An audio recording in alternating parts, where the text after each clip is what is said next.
lead us in the salute. I pledge allegiance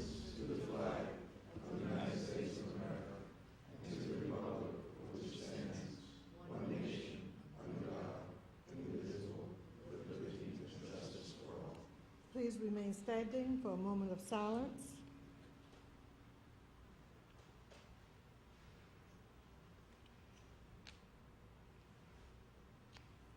Thank you.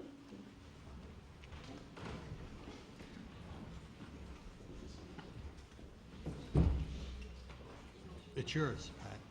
It fell off your mic. I met with your buddy. Okay. Good guy. Roll call, Madam Clerk. Freeholder Beasley? present. Freeholder Bobadilla? Freeholder Clark? Here. Freeholder Gill? Here. Freeholder Johnson, absent. Freeholder Luciano? Here. Freeholder Owens? Freeholder Vice President Sebo? Here. Freeholder President Watson? Here. I have before me certification from the clerk that this meeting is in compliance with the Open Public Meetings Act. Madam Clerk, are there any topics of discussion? Madam President, there are none. Okay, Madam Clerk, let's go to the public comment session on agenda items for action only. Tonight, we will only vote on resolutions 6, 7, 8, 17, and 18. So if there's any member of the public who would like to comment on resolutions 6, 7, 8, 17, or 18, please come to the microphone and state your name and affiliation, and you have 3 minutes to speak. Okay, Madam Clerk, let the record reflect that there is no one wishing to speak at this time.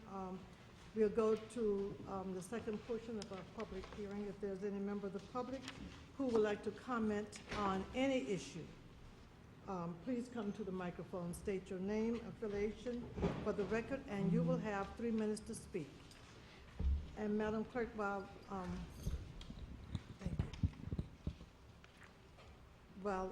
the resident is coming before the mic, Freeholder Johnson is present. Okay, may you state your name for the record, Good please, evening, and Madam your Chair, address. esteemed freeholders, all present here, residents of the Great Lion County, Essex County, Great Lion indeed. I don't even need a microphone. I'm just by myself. I have a boisterous voice, born here in Newark, June 25th, 1946. We need it for recording. For recording, So, you want to record? just for the Okay. recording, sir. I pray for your consideration because it's timely. Seen Glen Ridge come with the wonderful teams. God bless those Lady Warriors.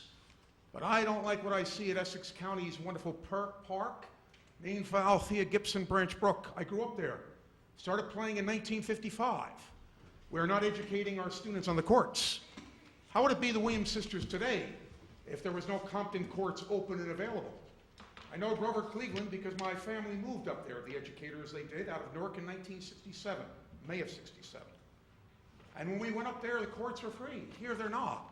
I was trying to put some of my former students on the courts. It was $250 a person per week. I think they should be free so that we can produce a new Venus Williams, Serena Williams, and others who would love to play tennis throughout our city. Jack Scorantino, wonderful name that I must say, because he came out of Clifton Avenue and taught us. He brought us to Orange Lawn, the young people to see. The young and gifted players Arthur Ashe and Billie Jean King. What I'm asking right now is those courts be available and free. That Tiger Racket, as this is not Essex County's, but I do have at least a Panther here, right? And I say boldly, let us make sure these courts in our city are open, whether they belong to county or city-owned. Let us train young people, keep them off the streets, because I don't listen to the Devil's Workshop. I, an old player, after plus 50 years, have bad back, but I will teach there. I will gather volunteers. In the back of it, we have Park Elementary. Why should those students take a 5-minute walk, right, to the courts? I am a graduate of the beloved Ridge Street School. Why not their students? Why not at Wake Park, right? And all the other facilities. Make sure we have champions for the future. But I don't want to see Essex County again put this out to bid and Tiger Racket charge these horrible fees. I will volunteer and get other volunteers to run the courts for you. Ask, we will do it freely. But I don't want to ever go by these courts again and see them so vacant as they are now. We spent over $1 million on these beautiful courts. When I was there in '55, it was actually done by hand, right, every day, right? Line, right, on the courts. Right. Only a few in the back Excuse were me. actually. Excuse me, you have 30 seconds if you would just sum up. Thank you. Okay, Thank you. summarize quickly. Let me just say that I, Carmine Ralph Ciccarello, now resident of 300 Delavan Avenue in Newark in my beloved Forest Hill, would love to see the time that I can volunteer when our court's as open as Grover Cleveland, right? So that our young people can learn this great game of tennis and produce champions like Glenn Rage, which you saw here today. Thank you. And thank you for your comments. Normally, we don't respond to our residents at the mic, but we will respond to you in writing so that you will hear the response from the administration and the freeholders based on your comments. Thank you. Madam Clerk, do we have any ordinance at this time? Madam President, there's no ordinance on second reading. Okay, then let's move to the ordinance on first reading, and we'll go to Mr. Sheller. Ralph? Thank you, Madam President. This is for various county improvements, appropriating $11,750,000. As you know, earlier, we had already allocated $7.5 million, which is part of our $20 million self-imposed limitation on bonding. The only thing remaining is later in the year, we will come back to this board for the college's allocation for capital improvements, and that will be around $750,000. That, with the Public Works building, plus the projects and the activities we highlighted this evening, will make up the $20 million for 2014. The breakdown is as such. Under hazardous materials chemical control program, $250,000. For various county buildings, this is countywide, $2,750,000. For our bridges, culverts, and drainage improvement projects, $1,050,000. Traffic signal and sign projects, $905. Our highway rehabilitation program, $1,350,000. Our highway safety program, $570,000. And our multi-parks, parks rehabilitation project, $4,879,095. Now, we do have a work session with the freeholder scheduled, I believe, for next week, where we'll go into detail each of the projects that we preliminarily identified as part of this capital bonding program for 14. Okay. Mr. McInerney, do you have any questions? Yes, Madam President. Mr. Thank you. McInerney? Not so much questions, but comments here. That list that you have, that you just read from Ralph, that's different than what we have in our packet here. I think they're more, I guess they're grouped differently, but the total amount still comes to $11,750,000. Is that correct? That's correct. Okay, and again, this is, as we had indicated when the Public Works building came up, that it was going to be, although it was approved, it's really not being spent till 2014 anyway. So that, along with this, along with the college, gets us to the 20 million, and that should be it.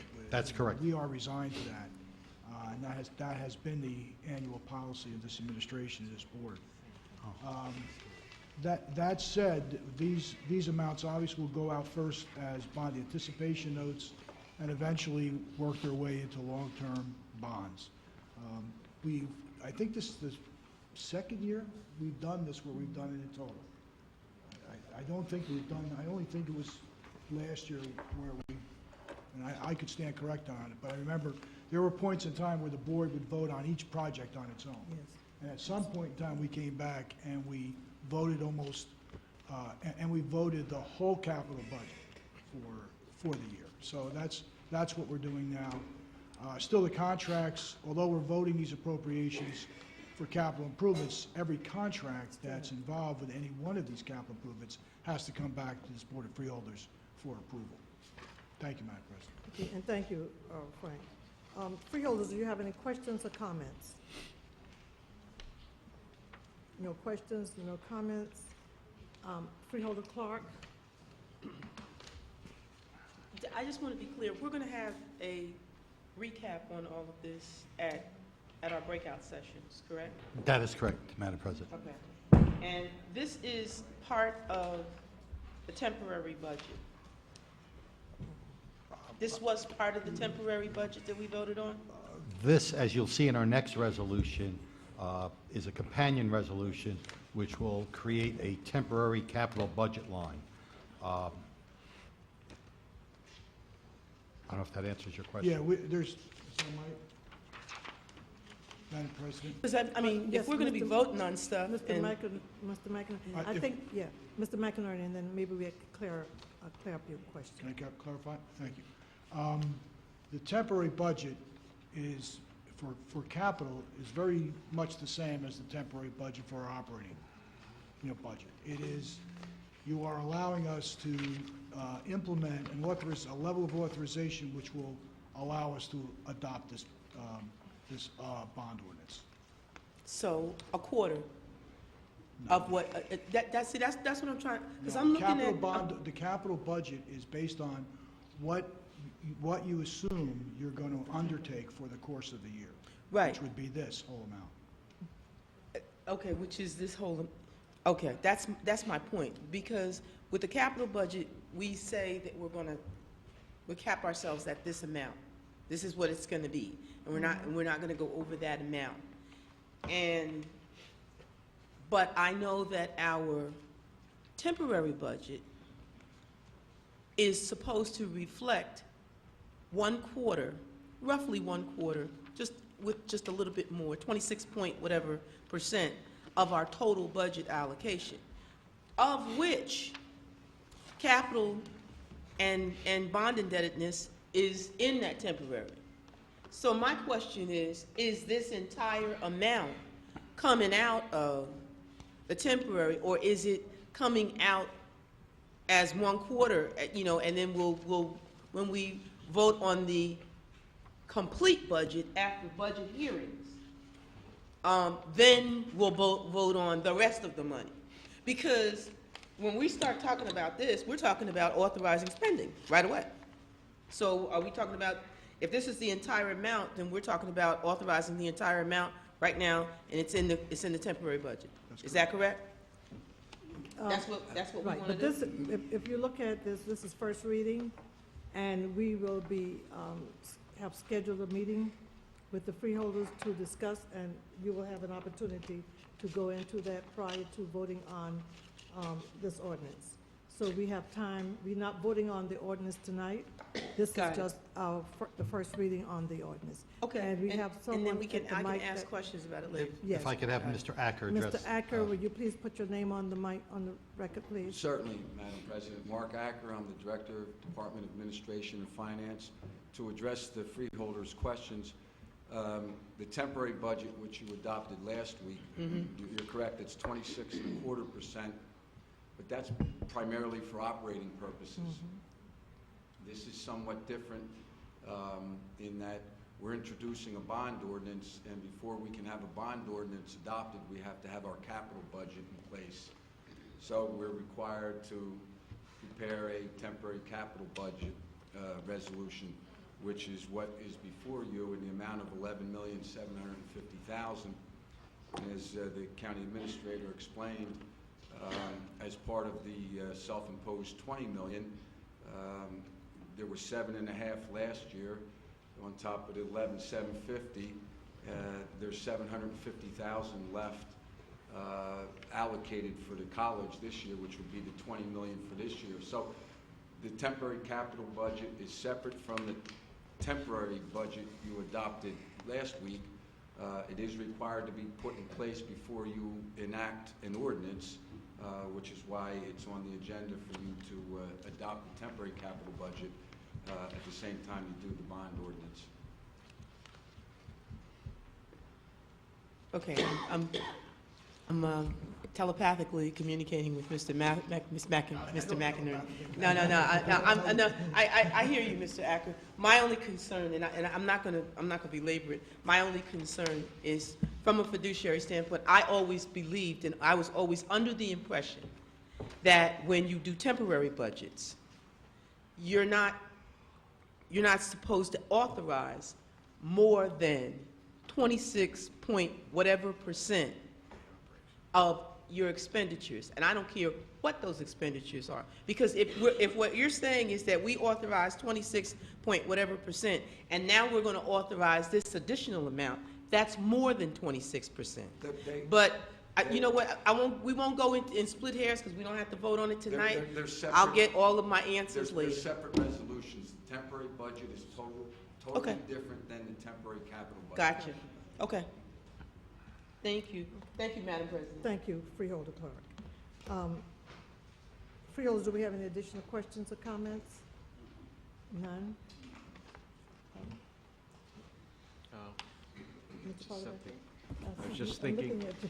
Sorry, you didn't say. no, I was just Mr. thinking, Polyvecchio? when Freeholder Clark, this is nothing to do with anything substantive, what Freeholder Clark was saying about telepathic communication, I was hoping that might not be a violation of open public meetings, so just be careful. Gotcha.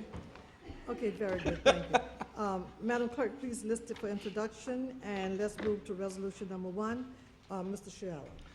Resolution number 1, Department of Administration and Finance, Office of Managing Budget, the 2014 temporary capital budget, $11,750,000.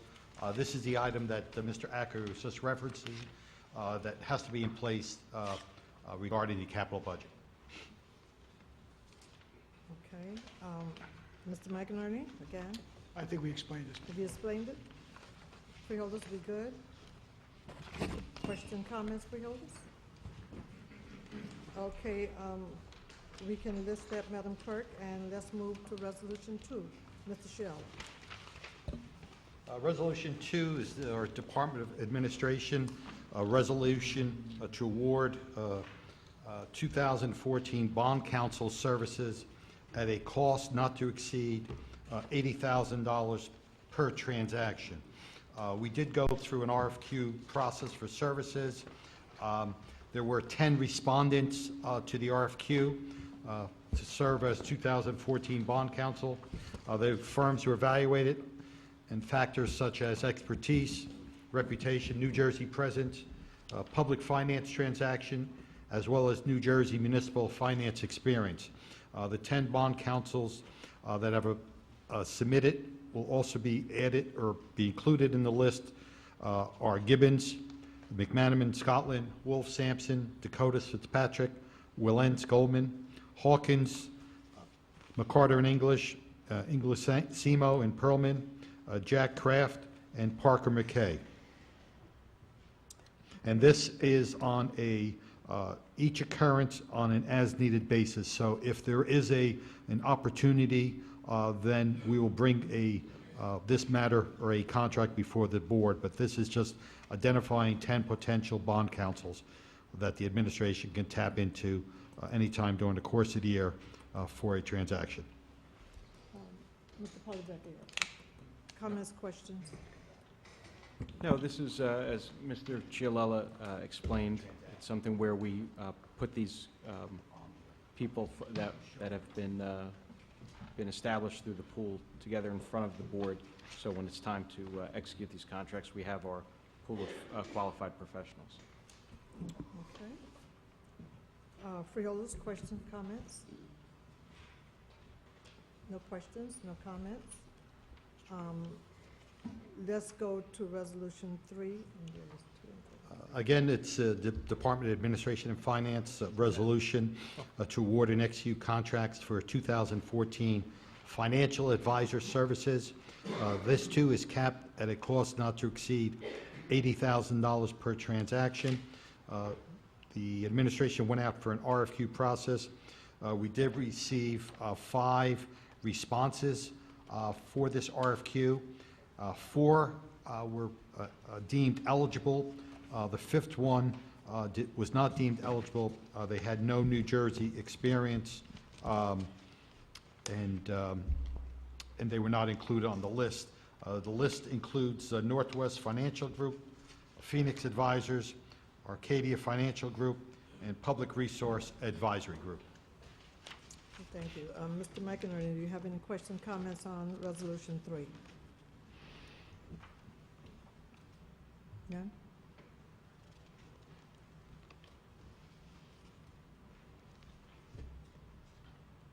Mr. McInerney?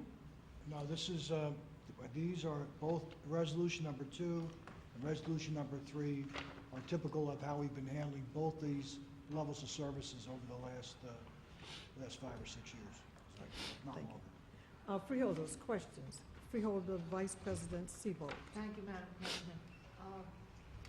Mr. Gio, you spoke about the fifth one not being experienced in New Jersey. The fourth one, Public Resources Advisory Group, is from New York. They have experience in New Jersey? Freeholder, it's Mark Acker again, Director, Department of Administration and Finance. Yes, they do. Extensive experience in New In spite Jersey. of the fact that they're in New York. Extensive. It's not like the other one where they're in New York. They had and none. no New Jersey. No, Very good. Thank you very much. Public Resources has extensive experience. Okay, Mr. McInerney, you want to? Yes, can I ask the business administrator, did you say that Northwest was on the list? Because we don't have them on It's NatWest. our. NW Financial Group. Yeah. Okay, all right. Freeholders, additional questions? Freeholder Beasley? Yes, through you, Madam Chair.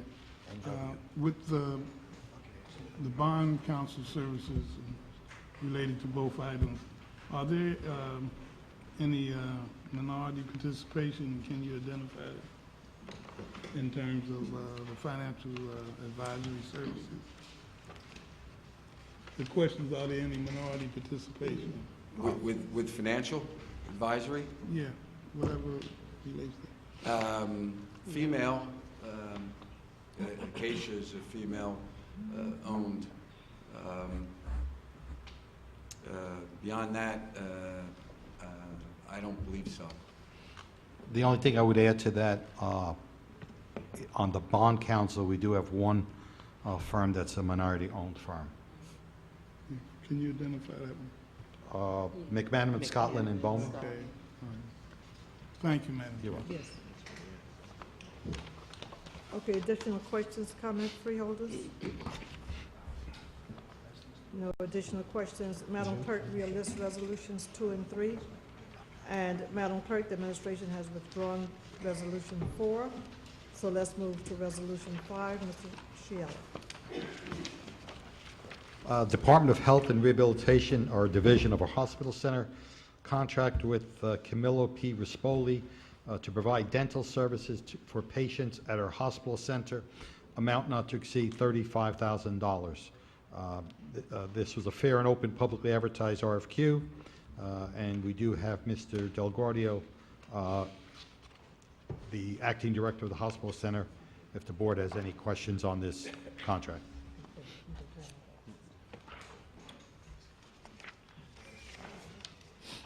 Frank DelGuardio, Acting Director, Essex County Hospitals. On this contract, we had a retirement. One of our dentists, who was a part-time employee, recently retired, and an RFQ was advertised back in the early springtime, and there were 2 respondents. Dr. Rispoli will be working on Fridays at the hospital center for a full day. The other respondent to the RFQ, Dr. Manny Levy, is willing to come on to the hospital center on a part-time basis. So rather than giving a contract, he'll become a per diem employee of the hospital. And he's going to work on Wednesdays at the hospital center. So we'll have full coverage for our dental clinic for our patients. Okay. Freeholder Clark. How are you? Hello, Mr. DelGuardio. I used to ask this question of Ms. Guarini all the time, so you're standing here, I might as well ask it of you. The question is about African American or minority physicians working at the hospital center. Do we have any? Do we have any that are going to be per diem, like you suggested that this other gentleman might be able to do? Part-timers coming in on call or whatever. and had the opportunity to respond to any of the RFQs. Through you, Madam President, this RFQ was particular to dental services, and we only had 2 respondents. However, we do have contractual agreements with other physicians that provide services, podiatry, ophthalmology, so on and so forth. We do have a very racially mixed faculty at the hospital. We also have, there's an African-American psychiatrist, and we have a medical doctor who is actually from Africa. So the makeup of our physicians is across all scopes. Okay. We have Hispanic doctors. We also have a doctor from Mexico. We have doctor from Germany. They're all over the world, basically. So we do have a very good balance in our physician makeup. Well, I'm going to say something that I normally don't say, but this is a new year. This is 2014, so I might as well go for it and swing for the fences. I have a couple of doctors that I'm going to recommend to you, a couple of people that I'm going to recommend to you, and let's see what happens. We are looking for per diem. We are still looking. There's some openings on a per diem basis. Well, I'm going to recommend some physicians and some people in the other skilled fields of phlebotomy and nursing and that sort of thing. So I'll make some recommendations. Thank you. Thank you. Additional question, comments, freeholders? None? Okay, Madam Clerk, we'll list Resolution 5. And would you read 6, 7, and 8 into the record? And we'll ask the administration request an action, and we'll ask Mr. Chiella to give us an explanation and tell us why they request an action. Resolution 6, Department of Health and Rehabilitation, Division of Hospital Center, amendment to Resolution R-2013-00553, extending the letter of intent with Barnabas Health Incorporated for the provision of inpatient, outpatient, and emergency room medical services for the hospital center patients through December 31st, 2013. Additional amount not to exceed $90,000. Resolution 7, Department of Health and Rehabilitation, Division of Hospital Center agreement with the Barnabas Health Incorporated for the provision of inpatient, outpatient, and emergency room medical services for hospital center patients for 2014, amount not to exceed $300,000. Resolution 8, Department of Health and Rehabilitation, Division of the Hospital Center, annual certification of financial and management plan for Essex County Hospital Center for the calendar year 2014. Thank you, Madam Clerk. Ralph? Thank you, Madam President. Resolution 6 and 7 and 8, it's timely that we request that the board vote on this evening. Resolution 6 speaks to an original letter of intent that this board had approved between the hospital center and Barnabas Health. And this was back in September. We did a 60-day letter of intent to kind of do the majority of the contract terms. It took us a little bit longer to develop those terms and into a full-fledged agreement. So the Resolution 6 is requesting to extend that letter of intent till the end of the calendar year, December 31st, with Barnabas Health. And they provide services on an inpatient as well as outpatient and emergency and medical services for our patients at our psychiatric hospitals. We had in the past utilized Mountainside Hospital, but we thought from a strictly financial business decision, we would be able to receive the excellent services as well, but for a reduced cost. Resolution 7, we are now taking that letter of intent and actually formulating it out to a full-year agreement with Barnabas Health in the amount of $300,000. Again, this is for our patients at our psychiatric hospitals for both in and outpatient services and emergency services.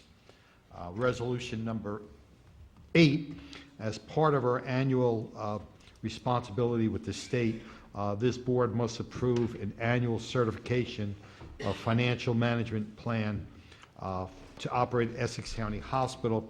And basically, what we're telling the state is that the county intends to operate a psychiatric hospital facility, and the intent is to provide all the financial and management plans to the state, as well as the county agrees to the current reimbursement rate of 85 cents on a dollar, basically, which is the same reimbursement as last year. We do have Mr. DelGuardia with us again, and we also have a representative from Barnabas Health, Ms. Cunningham, if the board has additional questions. Okay, Mr. McInerney? Just a couple questions here. I understand the flow here. Mr. Delgado, you want to come to the mic again, please? I was just inviting Mr. Delgado to the mic. Continue. Okay. I understand the flow from Resolution 6 to 7. Resolution 6 is basically just kind of catching up with the letter of intent, and then the letter of intent mentions the eventuality of a defined agreement between the parties, which is Resolution 7. With regard to the patients that will be provided the service by this contract, is there opportunities for third-party paying as well, outside of the county paying this contract? Frank? Frank DelGuardia, Acting Director, Essex County Hospital Center. Yes, absolutely. If a patient has Medicare or whatever coverage they have, or primary insurance, the agreement will take that into consideration, and that's the first bill. The hospital will pick up any copays that are assessed in conjunction with those agreements. So how was the amount of $300,000 actually arrived at? Well, we average our monthly cost is approximately $25,000 a month. Fair enough. And actually, the services will be provided at Clara Moss Hospital? Well, we've utilized every one of the Barnabas facilities thus far under this letter of intent.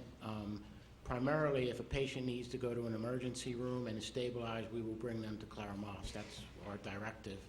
And they have provided the most in-service care for our patients. But we've had patients at Barnabas in Livingston, also Newark, Beth Israel. We've utilized all of the hospitals in the county.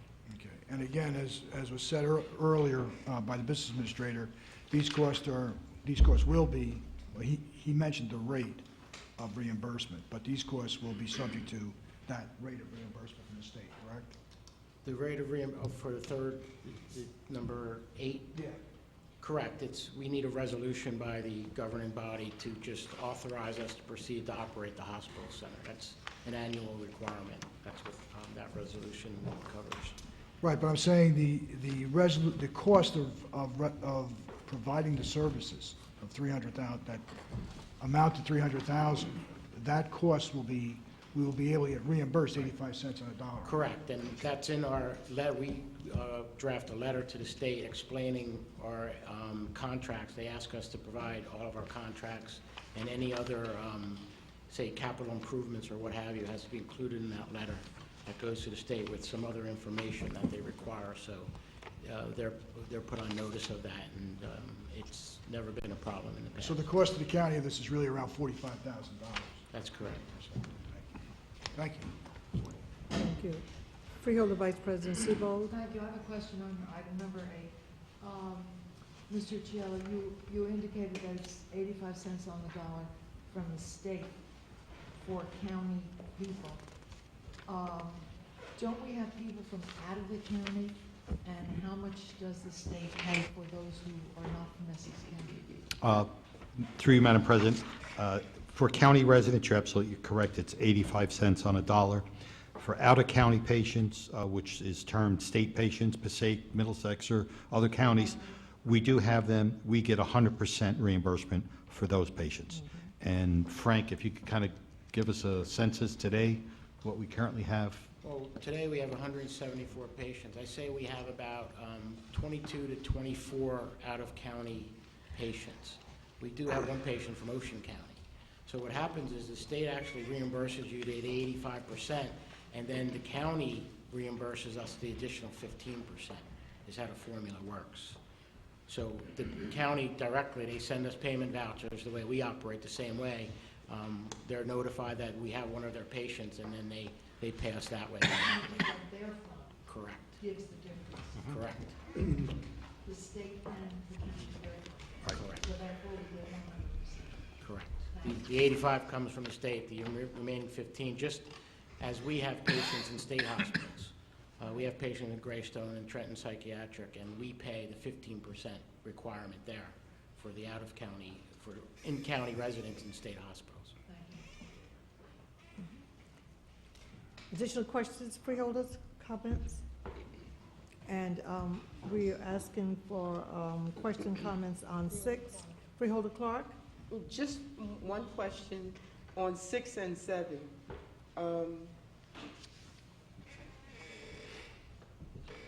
Have you ever not expended what you've asked to be authorized in those two line items?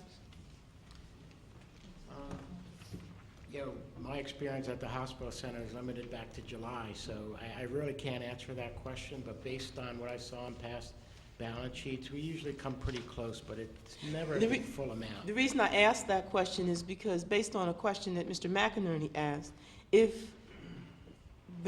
well, let me ask this question.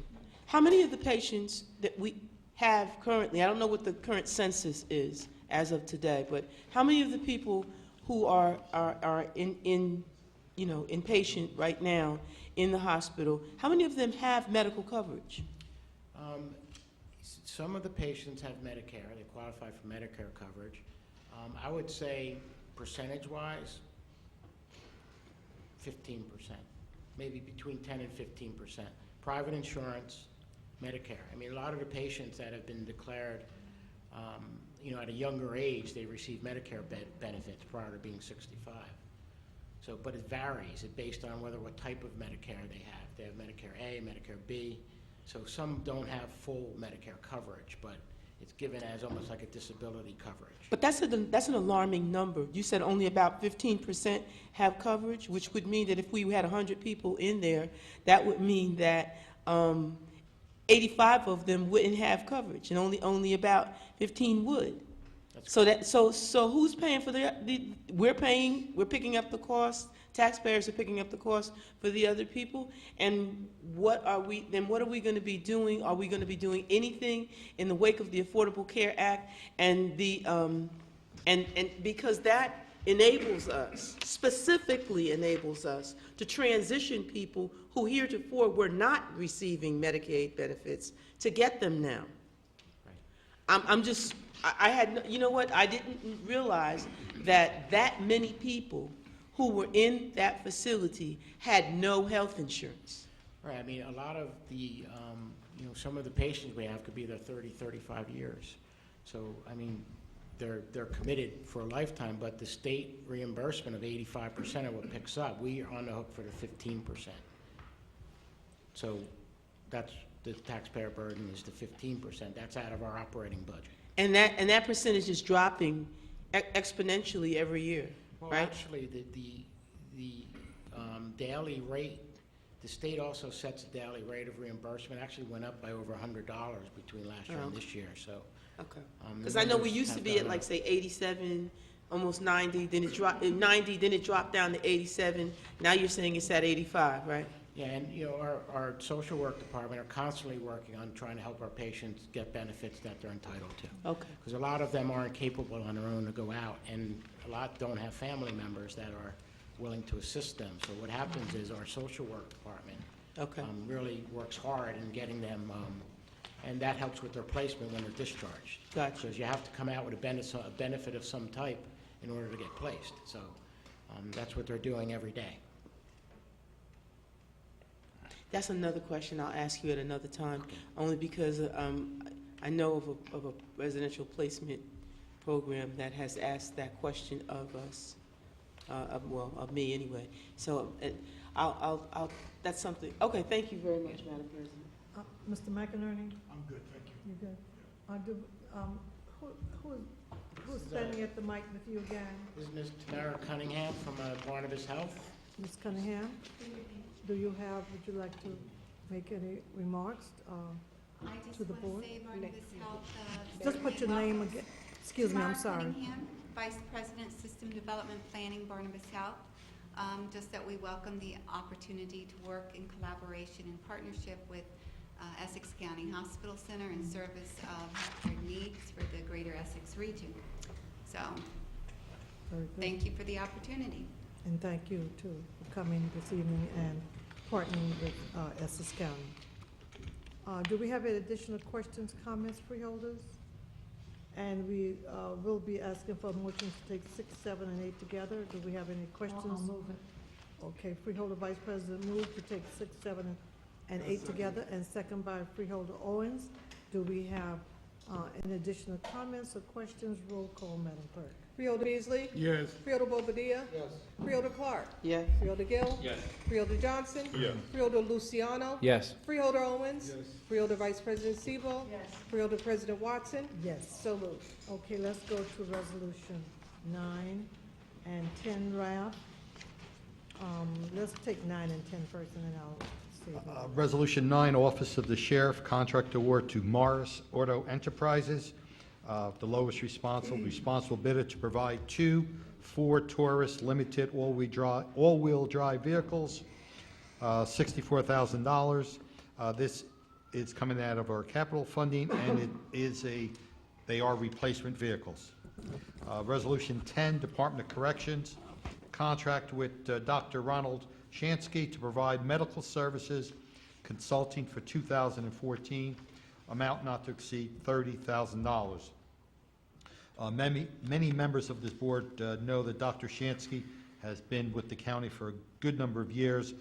Dr. Shansky was the court-appointed doctor to address the federal consent order in regards to the county's health issues that we have kept Dr. Shansky on to make sure that we keep the 100% rating on all of our rating agencies, and Dr. Shansky has been providing that consulting services for us.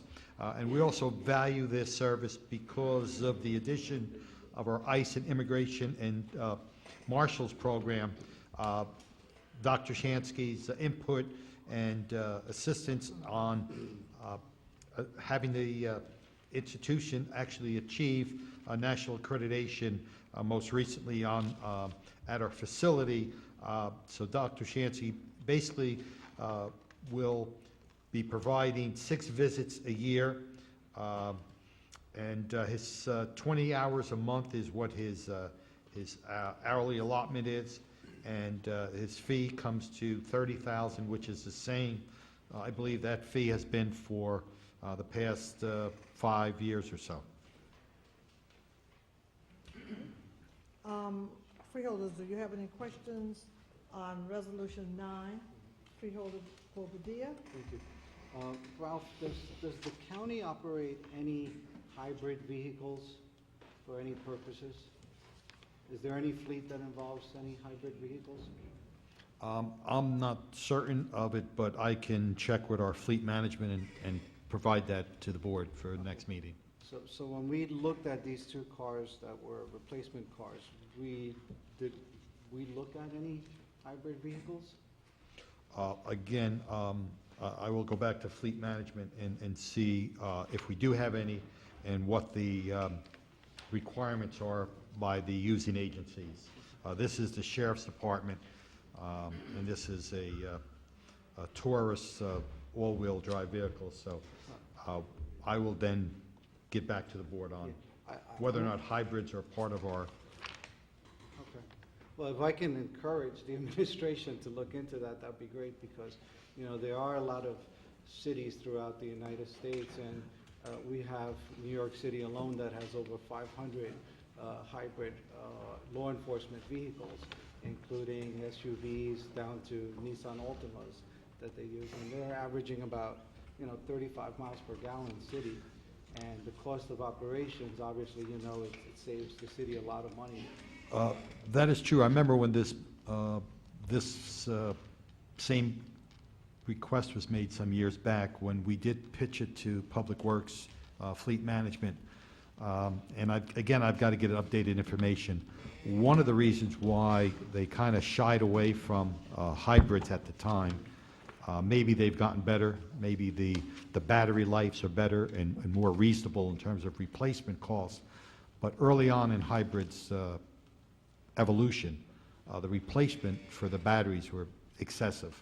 And when you did the math on savings on gas mileage, it was a good green thing to do, but financially it didn't work out. But I will have our people go back and reassess that. And I agree with your statement. A couple of years ago, hybrid technology is not what it is today. One proven factor, though, that we need to look at is, especially New York City taxis are logging in, cars and vehicles with over 300,000 miles on hybrid vehicles. I mean, they're no longer that, there's no longer that technology gap and that cost there. And so if I can encourage the administration to look at that, I think it'll be a win situation all around. We'll probably take the lead from Parks, because I know at our environmental center, we do have a hybrid vehicle. Okay. All right, thank you. Very good. Additional question, comments, Freeholder? Freeholder Clark? Yes, Madam President, through you to the administrator. These vehicles are basic fleet vehicles. Are they going to be actual police cars, or are they for personal use? The good news is we have Mr. Spango from the Sheriff's Department that could answer that question directly. Good evening, Jim Spango, Sheriff's Office. These are going to be unmarked vehicles that will be used to replace our unmarked fleet, which is our Narcotics Bureau, our Warrant Squad, our Detective Bureau within our Patrol Division. So yes, there are going to be regular police cars used to replace some old Crown Victorias. But they'll be unmarked? Correct. Okay, which means that they're not going to be going home, they're not personal vehicles? Correct. They'll be in a fleet? Correct. Somebody will come in, sign them out, bring them back at the end of the day? Correct. Okay. And is there a reason we don't use an Essex County vendor, car dealership? Why are we going, or is this an Essex County vendor? Through you, again, this is a bid, and by public contract law, we have to accept the lowest responsible bid. Okay. Did any Essex County car dealerships bid on it? I know there were 25 that viewed the bid specs on our portal. 5 actually responded. I'm sorry, 4 responded. And off this list, I can't tell exactly. It's Winter Ford, Larson's Ford, something I can't make out. Oh, I have it here. Okay. It doesn't break down as to what county they're in. I've got the names of those vendors. It's in your packets, in fact. Okay. Jim Spangler from the Sheriff's Office. There were no bids from any car dealerships in Essex County. In fact, one of the bidders was from out of state, from Delaware. But there was none. The closest was Morris County. Okay. Okay. Thank you very much. Freeholders, do we have any additional questions, comments on Resolution 9? Resolution 10? No comments? No questions? Madam Clerk, we'll list Resolutions 9 and 10. And Mr. Shiala, we'll go to 11. Department of Economic Development, Division of Training and Employment, authorization to enter into individual training agreements with vendors under the State of New Jersey eligible training providers list for this calendar year, amount not to exceed $5.5 million. This is all grant funded. The maximum tuition that the county can pay for a customer is the $4,500. We are recommending that the board, the county enter into the individual training agreements with those state-approved vendors. We do have a representative from the department, Ms. Amina Bay, if the board has questions on these contract. Mr. McInerney. When does the board get a list of those contracts from the vendors, quarterly? I don't know if we did it quarterly, Frank, but if whatever the board wishes, we can provide a list quarterly to you. Have you chosen them as of yet? No, for the board's understanding of this contract, this is a self-directed project, program. A client will come to our Department of Employment and Training. They select from a list of state-approved vendors, whether it's ABC Truck Driving School or GFK Truck Driving School. They come to us, they say that's the school they want to go to. If that school is on the state-approved list and the tuition is $4,500 or less, then they are then processed, providing they meet all the requirements. Okay, I understand that better now. The only other question I have is some courses that were listed were greater than $4,500. Who picks up the difference there? I'll see if Ms. Bay can answer that. Amina Bay, Division of Training and Employment. Sometimes the school, they will work with the student. It depends if the student is from the Workforce Investment Act program and they're receiving unemployment benefits, they will work with them. If they are receiving TANF welfare benefits, they will make allowances or enter into some type of small payment agreement if the customer can pay. Okay, thank you very much. May I ask a question? How would an individual get on the state list? They would have to make do we have an application process for that? Amina Bay Training and Employment, yes, they would have to go on the State of New Jersey Department of Labor website and make an application for their school or agency to be placed on the list, and they have to provide certain documents, including their training certificate. They have to be certified as an educational facility, their nonprofit status, if that's applicable, things of that nature. And we make a decision on which of those applicants that state approved, we would make up our own list, or do we take every body that's approved by the state and place them?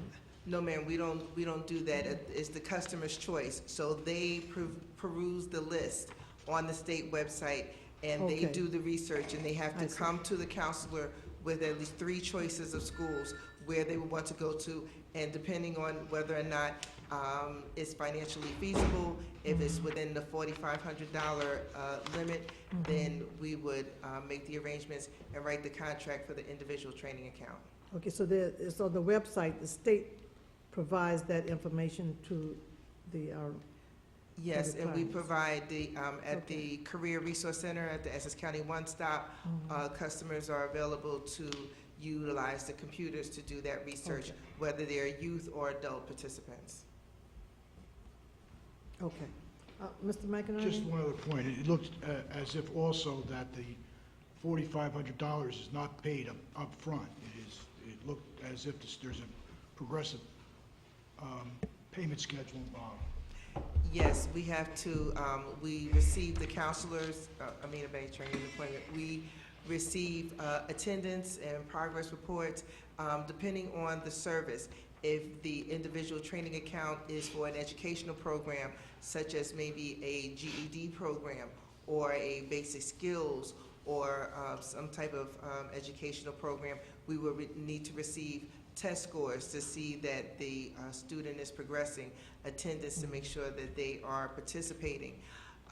If it's for a licensed practical nurse or a commercial driver's license, we need to receive that certification to make sure that they're receiving the services that we've contracted for.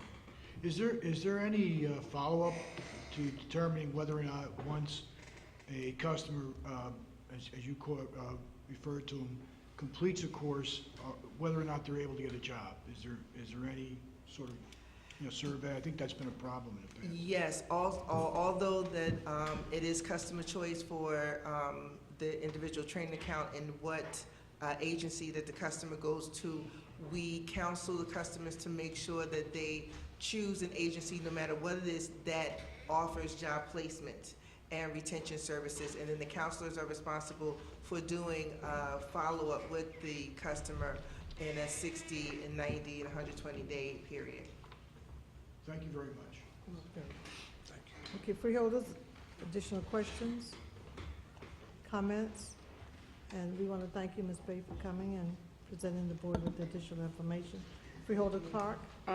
Just to say thank you to you guys for what you're doing over there, and hopefully, when you're ready to have your vendors meeting, I'd like to come and just kind of hear, the comments that the vendors are talking about, and actually visit a program or two.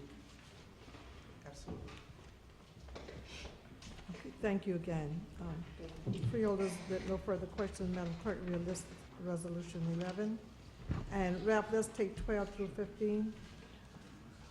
12 through 15? Yes. Okay.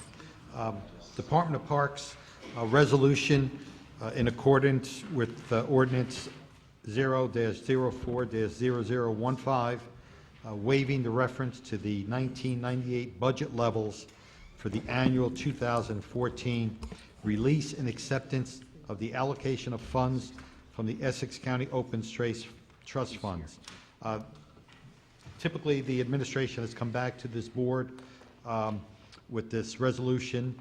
It was recommended by the Freeholder Councils back in 2005, where we come back and request a waiver of the 1998 budget levels in order to use our current budget levels. Resolution 13, authorization for the use of the Essex County Open Space Trust Fund to continue the park maintenance staffing for the 2014 calendar year, amount not to exceed $4,161,117. This is to fund 55 maintenance workers' positions. This was approved by the advisory board on their December 11th meeting, and this not only covers their salaries but also their fringe. Currently, we do have 5 vacancies out of this funding. Department of Parks, Resolution 14, a resolution to authorize the acceptance of the use of the Open Space Trust Fund for various park improvements, amount not to exceed $125,000 on an as-needed basis. This is open-ended, and this too was approved by the advisory board at their December 9th board meeting, or 11th meeting. 9th. Resolution 15, a contract with Iris Communications, LLC, to provide graphic arts and design services, 1 year, amount not to exceed $108,800. Iris Communications will provide newsletters, postcards, events, dasher boards, rack cards, T-shirts, design banners, as well as advertisement. Let's take 16. Because we, 16 is Department of Public Works, a contract with Comito Associates to provide for engineering design services for the new parking deck at South Mountain Recreation Complex, amount not to exceed $388,000. This is coming out of our capital funding. Comito Associates received the highest score, lowest cost. This design is for a 500-car parking deck behind rink number 2 at Cody Arena in front of the Turtleback Zoo. As you know, for this past year, we exceeded 600,000 visitors to our zoo with all of the attractions and the events that are sponsored up at South Mountain Recreation Complex. We need additional parking, and this is the request to design a new parking garage at that location. Okay, Mr. McInerney. I got a number of questions. With regard to open space, the Open Space Trust Fund and the $4 million, is that solely for 55 employees, payroll and fringe benefits? That is correct, Frank. Okay. That said, then, the next resolution is something I don't think I've seen before, is a specific $125,000 amount, or any amount, coming out of open space for various projects. But I did discuss it with Mr. Sovante. My understanding is this is basically a fund whereby the Parks and Recreation will have the ability to take on minor capital issues and fund them out of this amount here. This will be paid out of open space. My question too was whether or not all of this is subject to the $125,000, still going through purchasing and still having to, if you're going to hire somebody, still go out for bids or RFPs. And the answer was yes, and I just would want that confirmed by the administration. Yes, Frank. For those particular projects, obviously those contracts will come back to the board for your approval, or for the board's approval. Okay. Are we Yes, continue. continue on? Yes, Okay. please. With regard to, just give me a second here to get my bearings. With regard to the parking deck, have we determined at this point in time, and I know it's early in the stage and we talked about it, we know the last parking deck cost approximately $8 million, of which $6 million was funded either by Green Acres or the state, or I think it was the Port Authority. I'm not sure though. But somebody else paid $6 million. There was a $2 million gap that the county was responsible for, so, which kind of restrained our parking fees. In this case here, is there a similar estimate as to what this is going to cost, and has the administration identified where these funds are going to come from? I'm not talking about the $388,000 for the design cost. Right. I'm talking about the approximately what I would assume would be somewhere in the vicinity of $8 million. If it's a similar design. For that estimate, in terms of what I think our consultants or architects, I'll have them speak to what the possible costs are. But in terms of the final payment, or to pay for the actual construction, we are actively seeking support to have this paid for through other similar agencies that pretty much funded Bears Parking Garage, that funded the Cody Arena Parking Garage. So we are pretty much following that same process. But in the event that we fall short and we're not able to get any support from any of our state partners, we will then entertain the thought of possibly funding that out of our portion of the 15 capital, if all events fail. Right.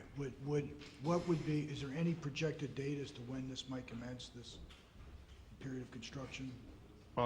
Again, I will ask the architects. I believe they have a timeline for design and specs and things of that nature.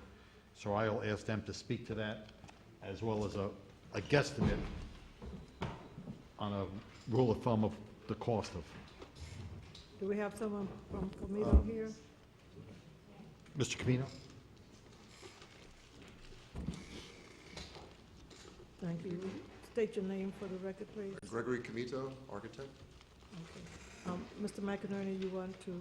One of the follow up with questions that I had, question, Mr. Comito, please? was, are you aware of what the potential cost might be here at this point in time? Yeah, Is there any estimates? for these kind of precast parking structures similar to the one we've completed years ago, the range today is about $16,000 to $18,000 a car, approximately. So that puts you in the $8 or $9 million range. Okay, thank you. And when is it, is there any estimate of time as to when, after your design engagement is completed, at what point in time that construction would begin?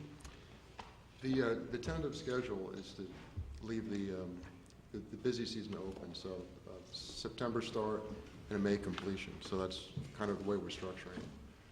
So then if we were going to do 2015, we're looking to take 15 into 14, something along those lines, if we're unable to get. If we're unable to secure, it. But as you Just know, so, just so the board's we've aware of been- that. Right, I'm just trying to understand, your remark, your comments. Well, I'm just been- saying if McInerney. we have a cost of between $8 and $9 million, which is approximately the cost of the Cody Arena parking deck, and if the commencement date of construction is in the fall of 2014, we have used, as we have said tonight, the entirety of our $20 million for 2014. So if the administration is unsuccessful in attaining funds from outside sources, which I have to be honest, we have in the past been very successful in many different arenas in getting outside funding. But if they are unsuccessful, then we'll have to, what will happen is we'll be looking to take those funds out of our own capital budget, which I don't even know if it's not in our capital budget yet. So we would have to amend the capital budget in order to provide for this. In addition, we would potentially have to, if we're going to start construction early, unless there was other funds available, we'd have to authorize the construction. We'd have to authorize a bond ordinance for that amount, so that effectively we would be doing the same. We would be taking money from 15 and putting it back to 14 in order not to exceed the $20 million. So after a while, just going back and forth with it. So I'm just making the board aware of that there isn't money in the budget this year to do this construction, assuming that the funds are not raised, and I doubt you'll raise all the funds for an $8 or $9 million project. So you're going to be looking at potentially amending the capital budget. I don't believe it's I didn't see anything in the capital budget that reflected anything for this, so. You are correct, Frank. We're not even anticipating 14's capital. We're anticipating outside entities footing the cost. If that measure falls short, then we're looking at 2015's capital allocation. Right, but if you're constructing at 14. Again, Frank, I mean, the plan is to do it in the off-season, and obviously the off-season is late September, October. However, if funding is not in line, then we have to basically follow when the funding could be available. It might be delayed 6 months or so, depending on when funds are available. All I'm doing, so the board's, all I'm doing is making you aware that this project, although it's important to do, because of the value of the revenues that we're receiving up in that complex between the zoo and everything else, it's extremely important to do. I'm just making the board aware of the financial issues here, that we do have to, it's not in this year's budget. So if you're going to start authorizing funds for expenditures in 2014, we don't have them. So if you don't get it funded, we're either going to have to allocate portions of 15 back to 14. That's all I'm saying, that possibility is there. And I'm not saying it's wrong. No. I'm just making you aware of it, that's all. I had the same thoughts that you had. If we're going to, that's why I think this is definitely something we need to discuss in our work sessions, because I'm really not comfortable at this point to spend the $388,000 and not know where we're going to get the funds from to continue the project. So I think in our sessions, we can really go in depth to where we're going to get the funding and have some assurance, some idea of where we're going to go on the outside to receive the funding for the new parking deck. I would feel better. We're not voting this evening on this, and so we have some time to look into this some more. And I had the same thoughts that you had, Mr. McInerney, on approving the $388,000 for the design and construction. We don't have the funds for the construction. Well, it's not on for approval tonight. No, so, it's not on. yeah. So that's why I said we'll make sure that this is something, freeholders, we need to make sure that we all attend these work sessions. Yes. Because it's going to be some very important issues. If you recall in my comments when you voted me in as the president, that we will be sitting down, going over some of the things that we want to do for year 2014. And it was my understanding that there are some other projects that's coming up, so we need to make sure that we address all these projects for the entire year to make sure we know which direction we're going in. Okay? So I do encourage all the freeholders, when you are asked to come to that work session and you receive the time to attend, if you'll make every effort to attend. Okay, Madam President? yes. I Freeholder Johnson. have a question for McInerney. And listening to what you were saying, that if we can't recover the money to take care of this through some outside sources, will that 8 million come out of that 20 million that we allocate each year for construction the following year? It would be Yes. 2015. What kind of spending what we don't have yet, right? Well, look, there's a balance here, and I have a responsibility, I'm kind of on both sides of the economics to the deal that generate excessive amounts of income for the county of Essex. We've been very successful up there. We have a parking problem, we gotta resolve it. So when you look at it from the business standpoint, you have to say, you really have to take this very seriously and look at the need for it. And that said, I think we all agree that at least I agree that's in place, that we need a parking deck there. On the other hand, all I'm doing is my responsibility. I'm saying, okay, you're coming with a $388,000 design contract that represents an $8 to $9 million construction project, which we haven't identified the funds for. So that's all I'm saying to you, and I think that's my responsibility, letting you know that. That said, whatever they can't raise from the outside will come out of our capital budget, which is not in now, so we'd have to amend that. We don't have the funds authorized for 2014 to start a project 2014, because we just tonight allocated all of it. So we'd have to do what we did with the Public Works and take money back from 15 to 14. So, listen, yes. all I'm saying is this, I am not against this at all, or No. in a sense, I'm just giving you information that helps you make a better decision, that's all. And I don't think none of us, we are against it. We understand that there is a need for a parking deck, but we just need to make sure we understand where the funds are coming from. And that we, hopefully, when we meet in our work sessions, someone will be able to identify and tell us more about where the funds are coming from. Freeholder Sebo. Thank you. I have a number of statements and questions going back to 12, 13, 10, 14. The minutes from the December 9th Open Space Advisory Board indicates that we spoke about all of these issues and we were very much in favor of going ahead with it. And now I'd like to, I have a couple of comments about item 16. First of all, I'm very, very happy that Comito has received the work for this, because they've done such a great job for the county that we already have, so I'm very pleased about that. I do have a concern that I have expressed, and that is the parking deck where people commute, take the bus, they pay to park. Now we're going to have another parking deck. We don't have enough parking space at South Mountain Reservation for all those people going to the zoo, to the arena, and so on. Will there be a cost at this parking deck? And if not, what will be done to prevent people who are coming to get transportation to go to New York City? What will prevent them from parking in that parking deck if it's free, rather than the parking deck where they have to pay? You don't have to answer this. Well, tonight, I would like to. But I just wanted to be considered so we do get some answers. Through you, Madam Yes. President, that did come up at leadership, Yes, and it has. my response for the benefit of the board is the administration is exploring all options, whether or not there is a fee for that parking deck, whether those patrons that visit the zoo or Cody Arena or the zip line get their ticket validated at that particular site.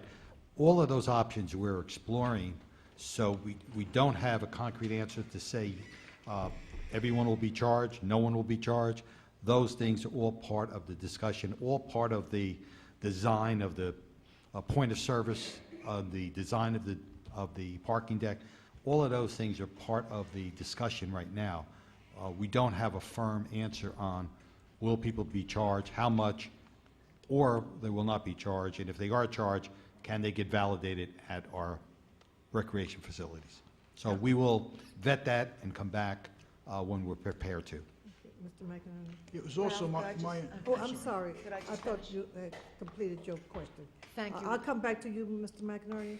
Thank Continue, you, Ralph, Freeholder and I Vice did bring President. this up at the leadership meeting, but at this time, you're not ready to come back with any kind of answers yet, but it will be considered, Oh, absolutely, and we will get answers in terms of all of this. absolutely. Very good, thank you very much. Thank you.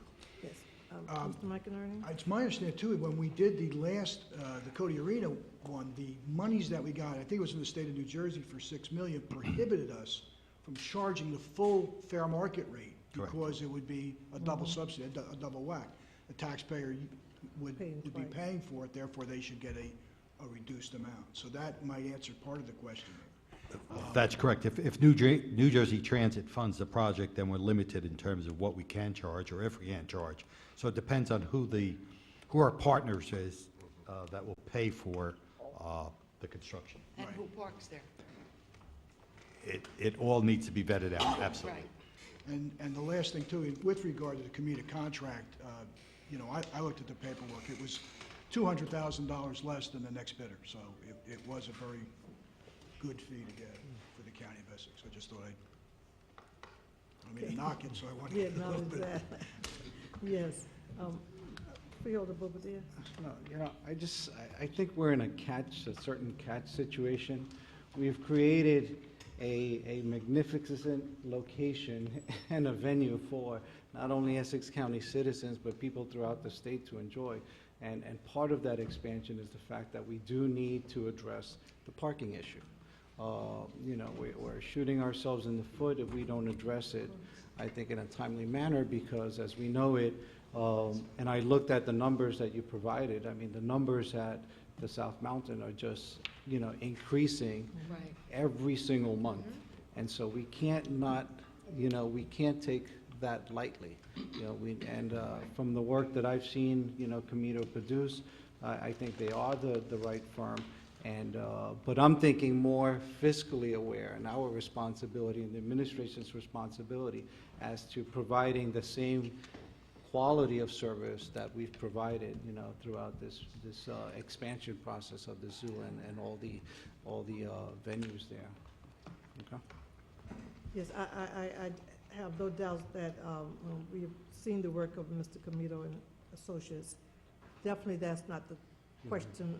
If the company is capable of doing the job, you know, it's just like at home.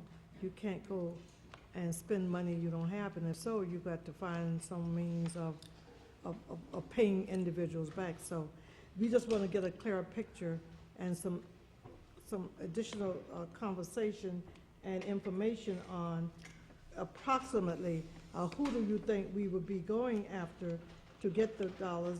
Would it be the state? Would it be public service? Would it be whomever? But I just think that information, we definitely need to know where the funds are coming from to fund this project. I mean, that's usually what we ask for every project. So this is nothing any different. This isn't any different from anything else. We have to make sure that we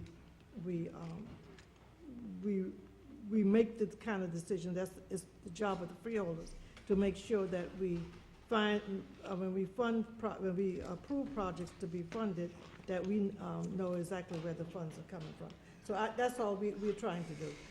I just think it's a good project. It's something we need. We all know that we're running over, but we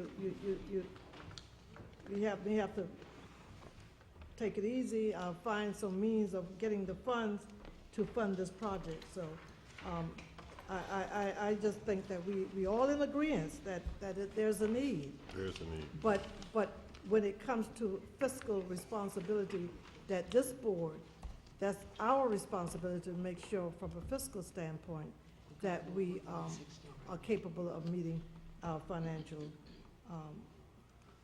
burdens, not burden, but financial needs when we have to meet these payments on these projects, so we don't overspend. That's all. Okay, Freehold Clark. Madam President, through you to Mr. Chilala. Yes. Mr. Chilala, how about if you just wait on this until you,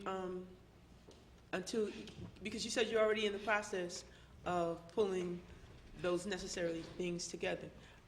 Meaning, if I hear you correctly or understand you correctly, this is not something that you're gonna do. You're already actively pursuing partners in this endeavor the way you normally pursue partners for other endeavors.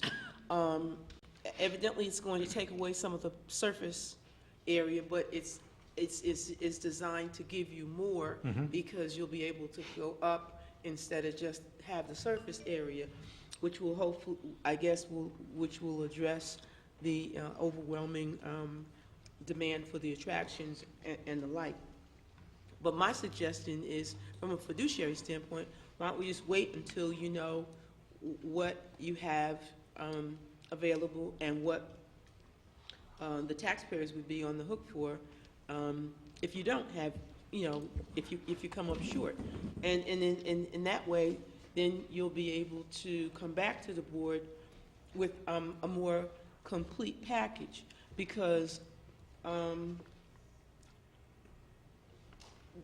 from my understanding, or just from sitting here over the last few years and watching how the current deck functions, it started out with one thing, but it has escalated into other things, i.e., you have to have attendance, and those people have to be paid, and they have to have fringe benefits. So all of those things have to be factored in as well. In addition to, if you're going to charge, how much is going to offset it? Is it going to bring in revenue in and of itself? Just, I guess, any number of things have to be considered, and certainly the whole idea of funding it and whether it fits and comports with the capital outlay. So I had one other question, and that was in terms of would it comport? It should comport with a project labor agreement, because anything over $5 million. It will. But interestingly enough, when you go precast, that cuts out a whole lot of things. So, and I thought I heard Mr. Camino say it was going to be precast. So, anyway, but I would just be inclined to say let's revisit it after everything is neatly packaged. Right. The reason for our the workshop is for us to identify projects and talk about the funding. So we definitely will this will definitely be one of the items that will be included in the workshop, and then we can make a decision if we want to continue with this particular project. Make a decision on, because we're not voting on it tonight anyway. It was just something for discussion, and that's what we're doing, and we'll discuss it at the workshop. If I can have one more statement? Yes. Okay. Come on. Regarding the project labor agreement, it doesn't matter if it's precast or not. It's really a dollar figure that triggers it. So it will trigger the project labor agreement, number one. Number two, part of our successful business plan on development and projects has been such that we vet out projects. We get real construction concepts. We get real construction costs. Prior to that, we have preliminary discussions with interested parties that would help fund projects. That's been our track record for 12 years. You can go back and see how successful our track record has been in putting the right funding sources to the right projects. So to put the cherry on the sundae, when you finally make that final commitment to those agencies that are considering funding the project,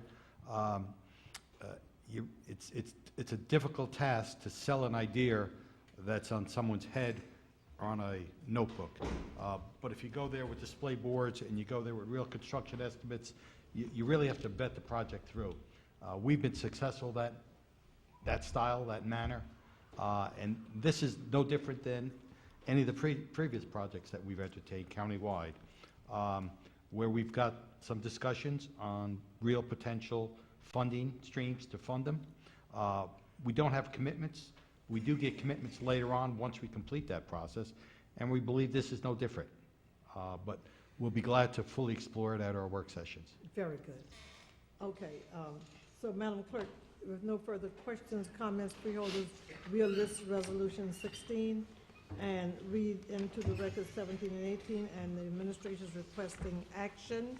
And then we'll have the administration to explain 17, 18, and tell us why they requested. So, Madam President, we're going to list 12 through 16. Oh, yes, I'm sorry. We'll list 12 through 16. And then you can read into the record 17 and 18. Resolution 17, Department of Public Works, Division of Engineering, resolution supporting the State House Commission final application to the NJDEP Green Acres Program for the division of 0.088 acres of parkland within South Mountain Reservation adjacent to Glenview Avenue in the township of Millburn. Resolution 18, Department of Public Works, Division of Engineering, contract award to Liberty Mechanical Contractors Incorporated, the lowest responsive and responsible bidder for electrical and mechanical services for the bridge, Clay and Jackson Street bridges, assets in Hudson County for 2014 and 2015, the amount not to exceed $257,100, $128,550,000 as county share, and 58%, at 50%. Okay, Ralph?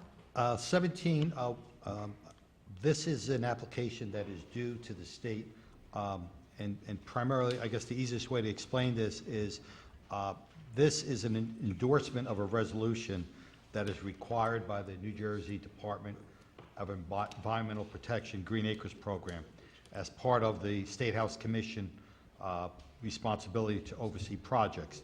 This particular project, if the board is familiar with, we did discuss this a while back. It has to do with the Glen Avenue Bridge over the West Branch of the West Branch River in Millburn. In the redesign of that bridge, there had to be the relocation of some water mains. Those water mains were currently in the park setting. As the reconstruction takes place, or in the design of that construction, those water mains need to be diverted to parklands adjacent to the project. Roughly 0.0888 acres of our South Mountain Reservation. And for the purpose of relocating these water mains will now be on parklands that were not part of the Green Acres inventory, or was on the inventory. We're taking them off the inventory because to relocate these water mains. This is an application process that we must go through in order for us to complete the design and the bid documents for the work related to the rehabilitation of this bridge. Madam President? Yes. Mr. Chilella, I know we discussed this in leadership, and I just wanted to make it clear on the record for the board. Even though this involves Green Acres, there's no cost involved. This is not a situation where the county is receiving any dollar amount from Green Acres, correct? No, none whatsoever. This strictly has to do with moving water mains from their existing location to an existence that is parkland, and that parkland will no longer be parkland. It'll be diverted for the use of those water mains. Right. New Jersey DEP considers that transfer from parkland to non-parkland a diversion under their definition. So, and it's less than, looks like less than 1/10 of an acre. That's correct. Thank you. Okay. Freeholders? Questions additional questions on 17, since we are on 17? Mr. Sheller, did you explain to us why you request an action on this? Yeah, the State House Commission, they're meeting, and they need this as part of their application to approve this as part of their responsibility. So we need to get this down to them, that this board has voted on it, and it's part of their State House Commission meeting. Okay. All right, questions, freeholders' comments on Resolution 17? Resolutions 18. 18 is Public Works Contract Award to Liberty Mechanical Contractors, the lowest responsible bidder, for electrical and mechanical services for the Bridge, Clay, and Jackson Street bridges.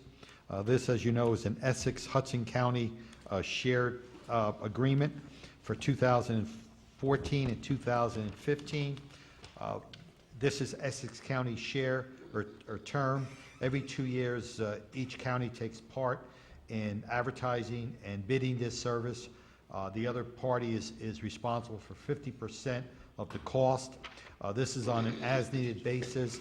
There is some work that needs to be done on those bridges, and that is the reason why we're bringing this matter to this board for your approval.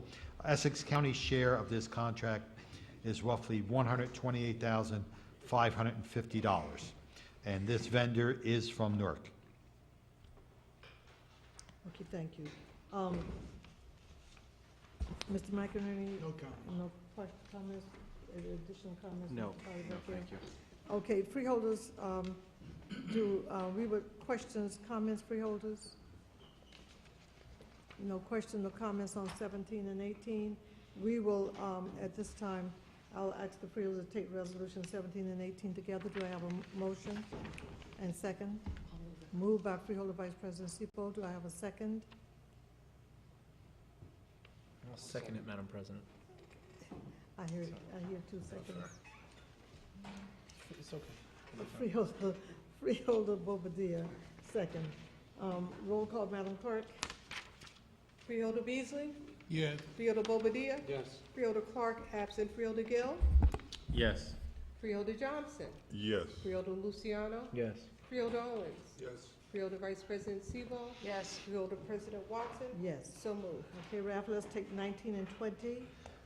19 is Department of Public Works, approval of an agreement granting the use and right of entry onto county roadways. We are granting permission to enter county property to undertake the installation and operation and maintenance of fiber optic cables for providing telecommunication services to United Federal Data of New Jersey. We do have 5 towns that they are interested in running this fiber optic, Cedar Grove, Livingston, Roseland, Verona, and West Orange. The county will receive a fee of $5,800 plus the applicable road opening, permits, and inspection fees. Resolution 20, Public Works, contract to Adapco, the sole responsible bidder, to deliver West Nile test kits and Pioneer Echo backpack sprayers for our mosquito department at our parks. This is a 24-month contract, amount not to exceed $20,000. This is an open-ended contract on an as-needed basis. The West Nile test kits are roughly $1,760 each, and the Pioneer backpack sprayers are $1,695 each. Okay. Mr. President, do you have any questions? I don't.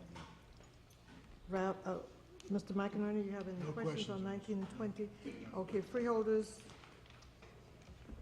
questions, comments? On 20. Yes, freeholder. How many of these Johnson on backpacks, 20. excuse me, I'm Ralph, how many of these backpacks are you gonna get?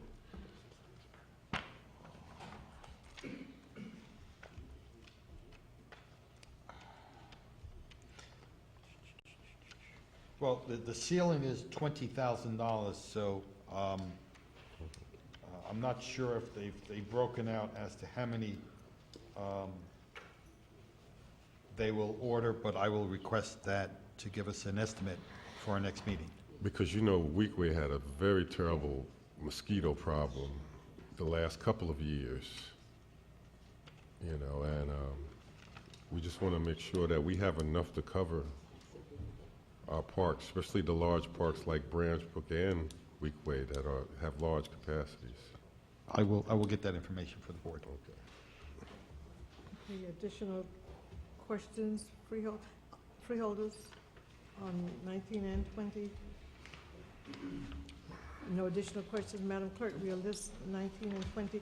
And Ralph, you will get that information to the board that This week, Freeholder yes. Johnson requested. Thank you. Let's take 21 through,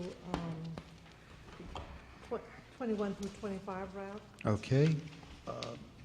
Contract with West Publishing Corporation to provide Westlaw research data and related library materials for various Essex County agencies.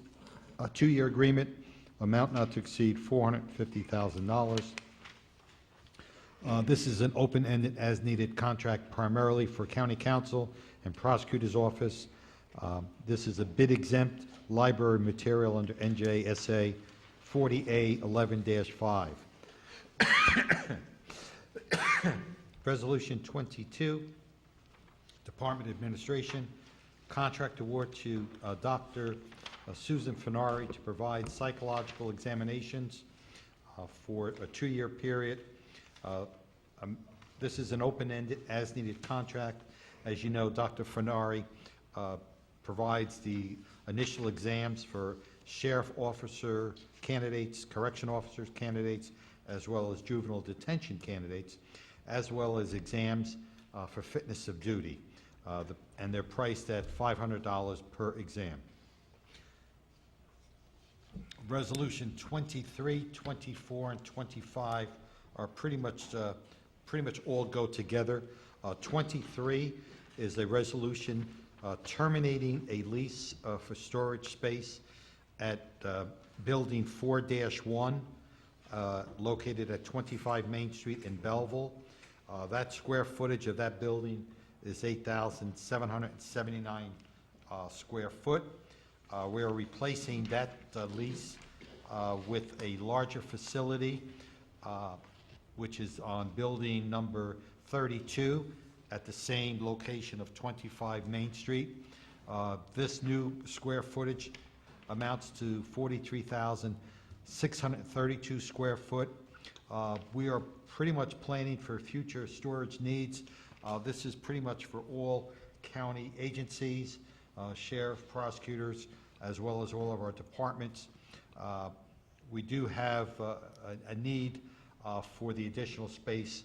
We did an analysis for each of the departments, and we feel that this is significant space for the next 10 years. And finally, Resolution 25. We are currently amending the current lease at Building 7-2, which is 39,832 square foot. This is the lease in the building that stores our voting machines, and we are extending this lease to terminate the same time as the lease under 24. Okay. Mr. McInerney, Yes, on 22, on 22? my question is, did you include in the bid specifications some amount of estimated tests that were going to be done? We based it on an estimate of about 350 exams for those used in agencies. So Again, sheriffs, both parties had based their bid on the same amount of tests? Because you have it in gross. The other party came in at 455,000, and she came in at 350,000, but she came in at $300 per test. So you really have to look at it on a per test basis. and I believe the per test came in she was at $500 for the exam. Yeah, it was 500 would have been, right, it was 500. I have the numbers here. It's 500 per test, so it'd be 700 tests. Yeah, but what about the other?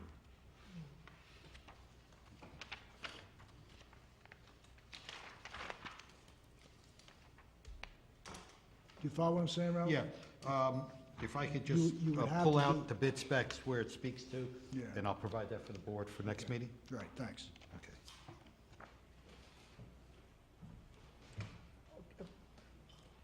Mr. Potter, do you have questions? Not on that one.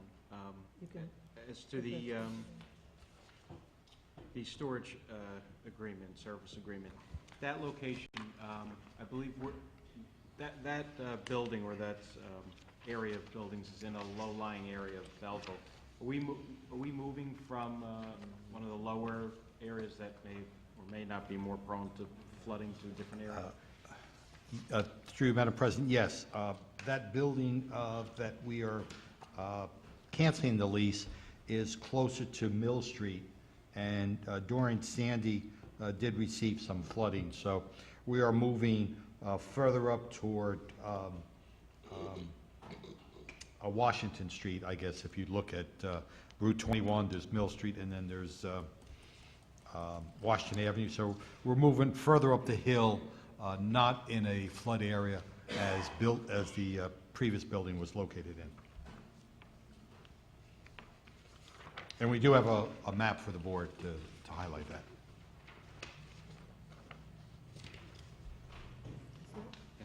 okay, freeholders? Yes, freeholder Clark, and will you just state which resolution you're referring to?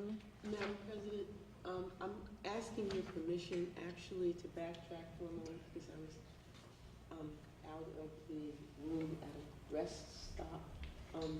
And number 19 is of interest to me. I just wanted to ask a couple of questions if we could digress back to that. Okay, Kent, will you just let me complete 25, and then I'll come back to that? Absolutely. Freeholders, additional questions, comments on resolutions 21 through 25? If not, then Madam Clerk, we'll list 21 through 25. And Freeholder Clark would like to go back to resolution 19 and a question for the administration. Thank you very much. Madam President, through you to Mr. Chilella. Mr. Chilella, this company, United, let's see, United Federal Data, Yes. they're proposing to pay the county $5,800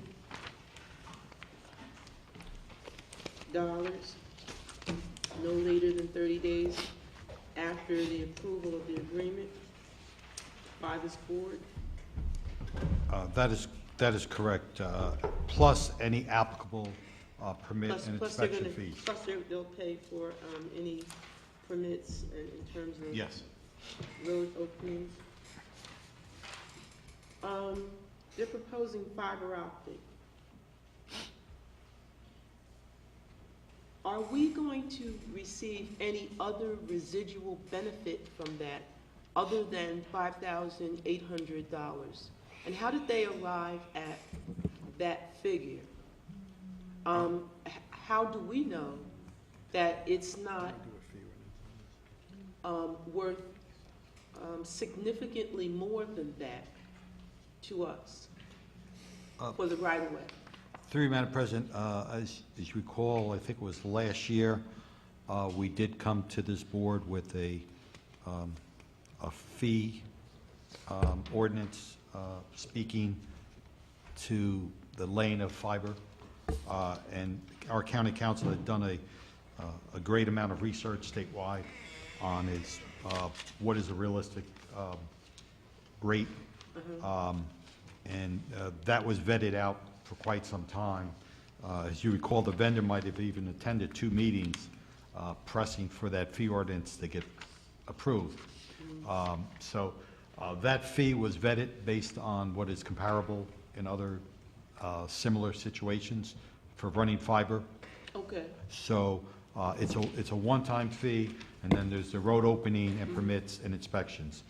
And that pretty much follows the pattern that we developed and we modeled it after other ordinances. I recall discussing this at some of the other time, but I really don't recall the fee ordinance, so I would really like to see a copy of that, Okay. if I might, Madam Clerk. But I am also concerned about whether or not we are able to avail ourselves of other Revenue? other things. No, not so much revenue. if you're going to lay this, you know, the fiber optic, are we then going to be able to utilize some of that spectrum, if you will? Through you, I'm not certain, but I believe they are running the fiber optic for a vendor. Madam President? So I will Oh, ask. in other words, so they're a third-party contractor? So My they're understanding. the contractor. I believe that that is the case. Well, then, do we know who the vendor is that they're running it for?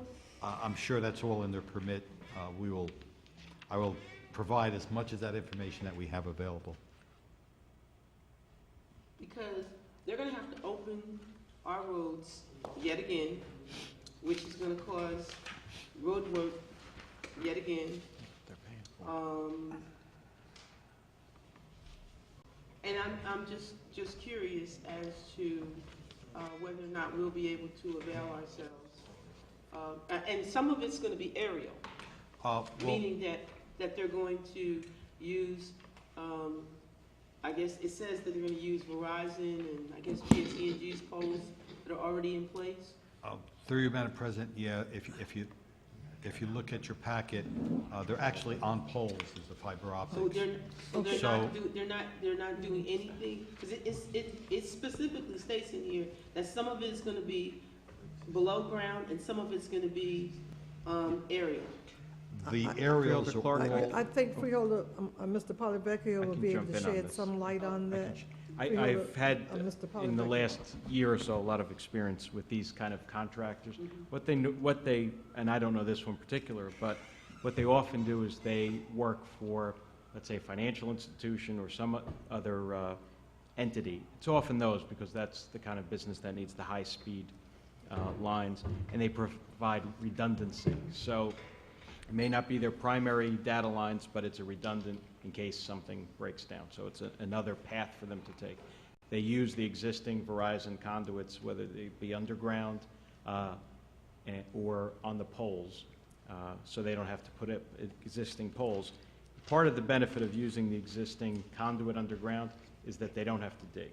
So they can often access that, and I don't know if that's the case here, but often access it through manhole covers and get in there. So it eliminates some of the interference. But as far as tapping into the lines, you know, getting the benefit of that, these are generally earmarked for a specific client, specific office building, to provide redundancy for whatever their primary lines are. So it's not like, you know, Comcast going in there and laying their cable for a particular town. I don't think, especially at these prices and the distances. But that's oftentimes what these are. They're specific users in mind.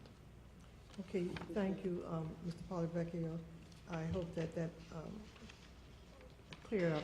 It does, it kind of gives me a little bit better picture, and then when Mr. Chilella indicated that they were actually doing this service for another vendor.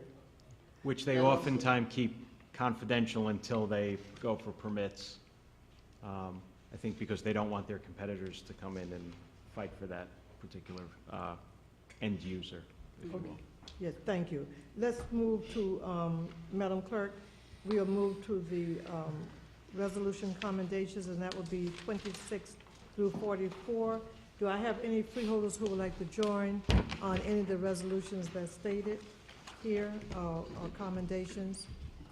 Freeholder, Vice President Sipo, may I join you in commendation 42, Mary Lou Sweeney Price? Certainly. Thank you. And do we have anyone else who would like to? I would like to be added to Mary Sue Sweeney Price as well. Freeholder, Vice President's okay? Very good. Okay, I think that's, I would like to continue, Freeholder I would Clark. also ask Freeholder Owens and Gill if I could be added to their recognition of National Anti-Poverty Awareness Month. That's resolution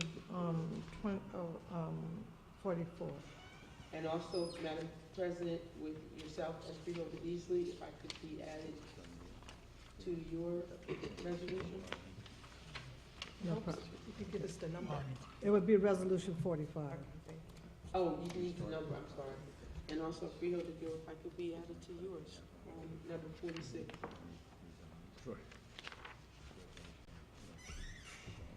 Okay, so that, Madam Clerk, we'll list, Madam President? yes, Freeholder Johnson, I'd like to ask if I could be added with Freeholder Gill on 46, along with Watson and Beasley on 45, and what's the last one? Here it is. Oh, on number 33 with Carol Clark.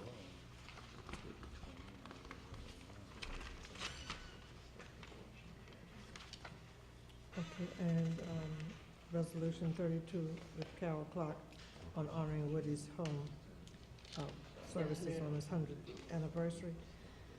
And the last one is 32. 32 for you also, Yes, last. Freeholder Johnson. I'm sorry, I thought you had completed your comments. Freeholder Vice President Sebo, Could 45 be by acclamation? Freeholder Beasley? She wanted to go by, no problem, yes. Madam Clerk? I got it? Madam President, Yes, Freeholder Owens? I'd like to be added on to Fielder Clark's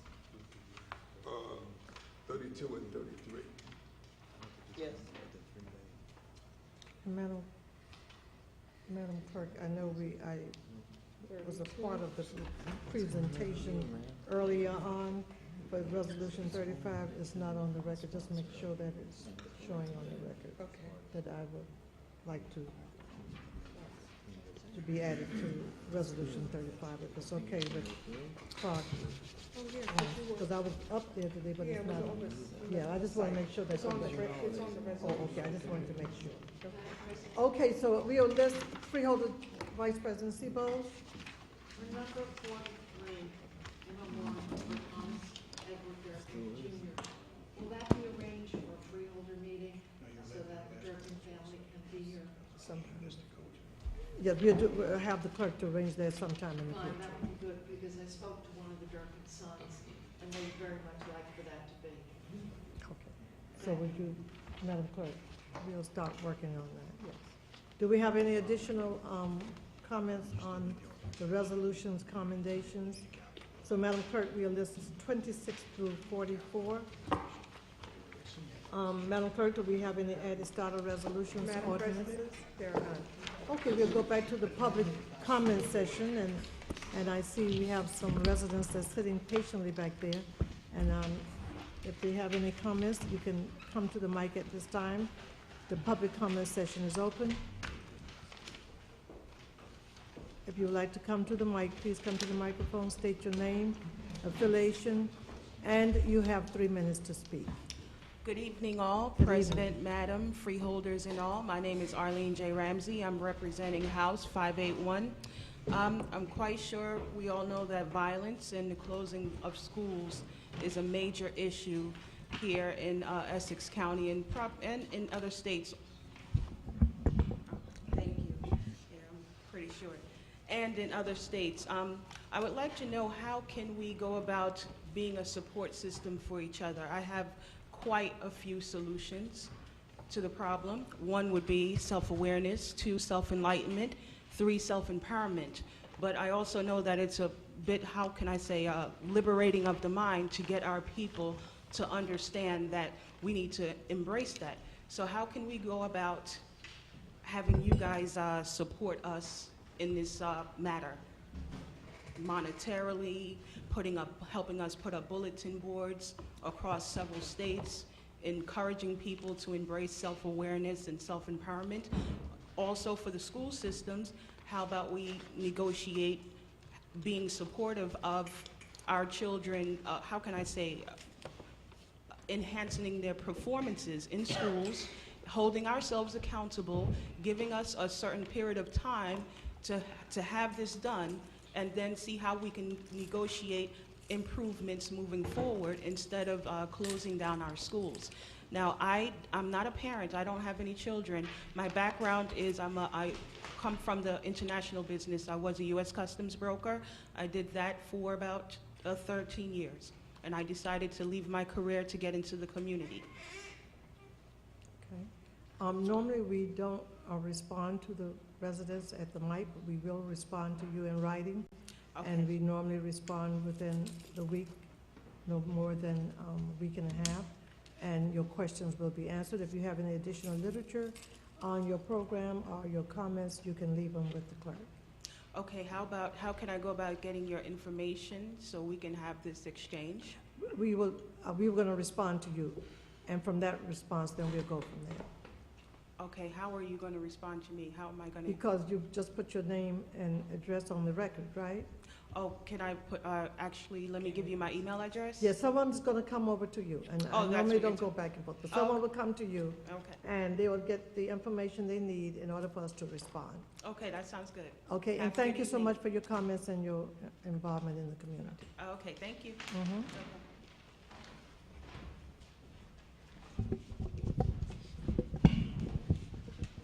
Good evening. Good evening. Douglas Freeman, Weequahic Park Sports Authority President, 4252. I just want to say Happy New Year to everyone, Madam President, and the freeholders. And also I wanted to acknowledge Amiri Baraka, his passing, you know, and that he was very special with his poetry to the community. And just wanted to acknowledge him, you know, publicly. Thank you. Okay, and thank you. That was my next comment to the board. Let me see if we have anyone else from the public who would like to comment. And if not, then we'll end the public comment session and go into other business. And at this time, I would like to, freeholders, I'll open the floor for you first for comments on the issue. But for the record, let me first thank you again for your vote of confidence to allow me to serve as your president for 2014. And I'm sure I'm speaking for the vice president. Certainly To thank you also for giving us your vote of confidence to continue to serve you in the leadership position that we've served in the past couple of years.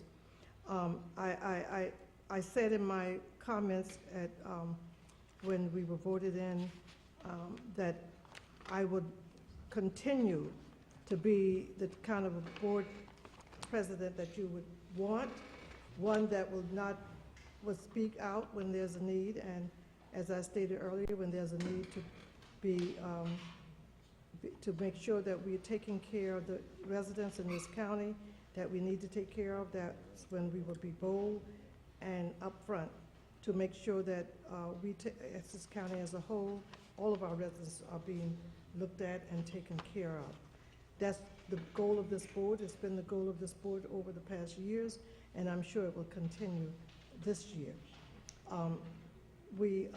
I did send a memo out to you today on the open door policy and committees that we have. I need you to respond, please, as soon as possible. We have a deadline date for you to respond. That would be January 21st. And as always, if you need to speak to me, just let the clerk know. I'll make sure I'm available at your convenience to sit down and discuss any issues that you might have. Again, I'm encouraging all the board members to make sure that we attend the work session. I see that we are also in that work session. We'll be convening, receiving information from James Paganelli, the county counsel, to review the court cases and legal contracts. So this meeting is going to be a very important work session meeting. Also, Madam President, there are yes, two. yes. Okay. This is the legal one that you did. Okay, we have two, yes. The one on the 22nd. All right, so we have two work sessions. One is the legal, which is very important, as I stated earlier, and the other work session that we talked about earlier, and that's on the 24th, am I correct? 22nd. 22nd. Yes. Okay, so please mark your calendar, board members, and also the board would like to send their condolences and prayers out to the Baraka family. A resolution will be prepared and presented to the family at the appropriate time, and we ask that you will continue to pray for the family. If there's no further questions, comments, Freeholder Gill. Thank you, Madam President. I just wanted to follow up on your comments. I had the opportunity to nominate you at last week's meeting. I did not have an opportunity to make some comments before we took that vote, but I think we were all very confident in your leadership, and I just wanted to put on the record that it was an honor and privilege to nominate you to serve as the leader of this body, and to thank you for your continued counsel and advice I know to me personally, and I think to every member of this board. Thank you. And thank you again for your comments and also the nomination. Do we have any other comments, freeholders? Freeholder Clark? Madam President, I just want to thank you and Vice President Seabold and members of the board for allowing me to serve again as your NJAC representative, and I'm looking forward to bringing along the two new alternates so that they can kind of get involved in what's going on with NJAC. I'm looking forward to 2014 being a special year. One of the things that I really hope, and I know that Mr. Shalala and Mr. Abramowitz know what I'm talking about. They know firsthand because they're at my committee meetings. The last committee meeting that we had, one of the things that I said, and I meant it from the bottom of my heart, was that I really hope that Essex County puts a lot of emphasis and focus on the human condition in 2014. We put a lot of emphasis in bricks and mortar, and we do a wonderful job with it. But there's more to county governance than that. There are people, over 700,000 to be exact, in Essex County, and 1 of every 7 or 1 of every 8 happen to be in need of some kind of public assistance. The War on Poverty is celebrating 50 years this year. I hope that what we'll do is renew a commitment here in Essex County to look at our citizens, you know, the average Jane Doe, John Doe, John Q. public here in the great county of Essex County, and look at what we can do as legislators to you know, to say that we've made somebody's life a little bit better because we sit here. Because if we don't, then why are we here? We're not just here to vote on parking decks and exhibits. We're here also to take care of a human condition if it exists. And so it struck me when the gentleman said, could the kids play tennis for free? Maybe it's something we need to take a look at. Maybe everything we do, we can't charge people for. Maybe we could have a weekend or a special occasion where they could play tennis for free. I don't know. But we really need to take a look at it. We need to think about that. I know that the county executive makes the zoo available to everybody in Essex County at least once, perhaps twice a year, for free. Because it's important that if we have all of this stuff here in Essex County, I don't know that we can charge for it all the time. Because people are paying taxes, and then they're paying user fees, and then so that we're paying. So it's just my way of saying something that I've always said. I'm not necessarily complaining or moaning and groaning. I'm simply talking about those things that mean a lot to me, and that is the human condition. So I want to thank you, Madam President. I hope that I'll have an opportunity to have the same, at least one of the same committees that I've had. I want to thank you, Mr. Chilella. I got a call, and they're ready to take that show on the road about the modernization. I'm going to be your biggest cheerleader. I told you I would, and I will. So that's important to me, Madam President. I just want us to make a mark. I want the Board of Chosen Freeholders to weigh in and to be president accounted for in making sure that our citizens know that we care about what happens to them in Essex County. Madam President? Yes, Freeholder Johnson. Yes, I'd like to say to Freeholder Clark, you have definitely been a firm advocate for the human beings and the human lives here in this county. And I feel the same way too, but maybe I have a different way of trying to go about to get it done. But I'm on that same pace with you, and I truly believe in a human body and a human spirit. And I thank you for your commitment, because your commitment pushes others' commitments to make all of us think about those things and try harder to do the things that we need to do for human souls. So I didn't want to let you just say that without the fact that, and letting you know that the things you say and some of the things you go about doing are not going unlooked at or unheard of or ready to challenge on some of those things that you bring out. And I want to let you know that. Well, thank you. And to Madam President, Yes. excuse Freeholder me, Madam Johnson. President, Yes, Freeholder Johnson. and to you. Thank you. You have been a very, very good backbone to me since I've been on this Freeholder Board. Thank you. And I respect you for that as a person. Thank you. Not as the president of the board, but as a person, for being that way and helping me through sometimes when I just thought it was crazy, and you sat me down and you did that. And I'd like to, in 2014, say thank you, and thank you. And thank you so much for the comments. I appreciate it. Sometimes you need to hear that. Thank you. And again, let me just briefly respond to some of the questions from the public comments. For those of you that I promised that I will respond. At our meeting December 18th, we have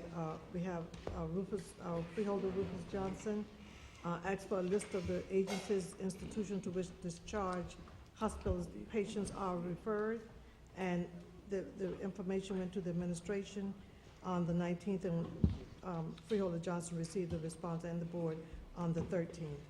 Madam President, on that, yes. one thing, Freeholder he gave Johnson. me some names. He didn't give me no addresses on these facilities because I said I wanted to go and visit some of them. Okay. There's no addresses on the information that he gave. He gave me percentages and Apple, in the charts, but I did not receive any addresses.